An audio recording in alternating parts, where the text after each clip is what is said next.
I want to start this video off by saying it's not their fault. It's not the next woman's fault, nor is it the next man's fault that you're in a situation that you're in. If you find yourself right now with your stuff outside, you have nowhere to go because your man put you out or your woman put you out, it's no one else's fault but your own.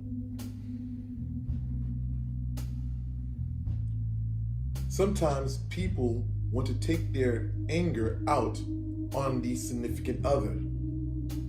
And in most situations, we can't say that the outside factor is the factor, because whatever caused the separation at home was because there was a percent of dissatisfaction. I remember a long time ago, I was reading somewhere some of the teachings of the Nation of Islam, and they said, if there is a percentage of dissatisfaction, there can be about a change. I want to take you guys into the realm of relationships. When you're constantly arguing back and forth, fighting every week, fighting every day, that accumulates. Eventually, a person is going to not care anymore. Some of you people think that toxic relationships are okay. Some people think that, and this is a common mistake that people make, all relationships have problems. And this is the excuse most people make for arguing every week. All relationships have problems. No relationship is perfect. Now, from my experience, I've had relationships where they were long-term. And the reason why they were long-term was because there was no arguing. I can mention two people in my life that I was in a relationship with, and I can count on one hand how many times we got into arguments. And tell you the truth, I wouldn't even say arguments, disagreements. There was no yelling back and forth, there was no screaming, there was none of that. And the only reason why those relationships didn't last was because where I was going in life, they chose not to come. And that was the only reason. Arguing back and forth, fighting is not healthy. And especially if you have children, it's not good for children at all. And for those of you that have in mind to have children within a situation like that, think for the children in the long run. How they're going to come out watching and hearing, fighting and arguing going on in the house. See, you got to understand that relationships are very delicate.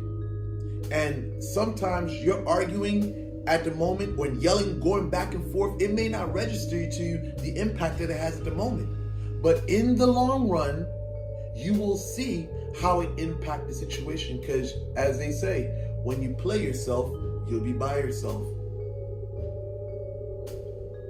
When you go through the hardship of a breakup or a person doesn't want to be with you anymore, let me tell you something. That is a very, very bad feeling, to know that someone doesn't want you anymore. Do you know some people, they lose their minds to know that the person that they were with no longer wants them? Some people don't learn from this. And some people, they, how can I say it? In their rage and anger, they try to retaliate.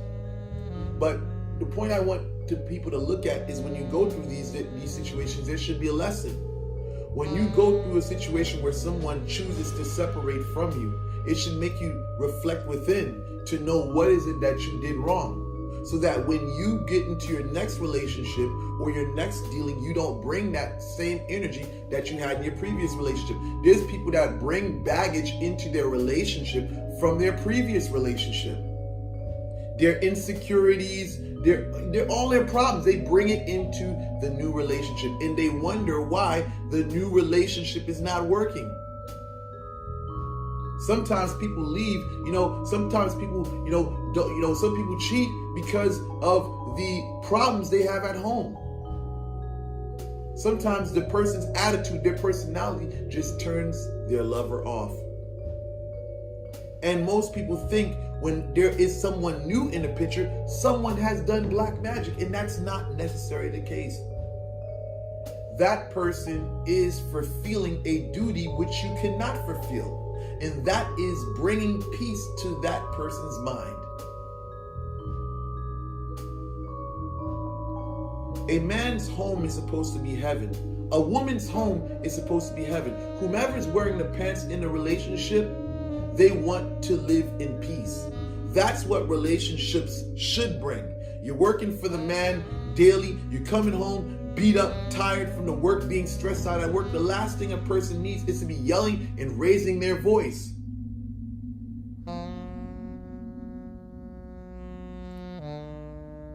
A lot of people look for sympathy. A lot of people look for people to cater to what they want to hear, instead of learning that they should be conscientious of how they conduct themselves in a relationship. They should be conscientious of the things that come out their mouth. A lot of people want people to cater to what they want to hear. Oh, this is not your fault. Someone did black magic on your relationship. Some people, oh, don't worry about it. Don't worry about it. It's the law that's tormenting you because you didn't serve them. And this is what people want to hear, instead of addressing the elephant in the room. So listen, I don't think I need to speak anymore. I think I've said what need to be said. Get your attitudes together. Keep your tude in check. Learn how to speak to people much better than you do. And you'll see that even if there is infidelity going on in your relationship, and if you choose to stay in that, going back and forth and being carnal is not going to help the situation. When you seek assistance, you have to move a different way. And that will help things move in the route that you want it to. So with that said, I conclude this video. Thank you guys for watching. Like, share, and subscribe.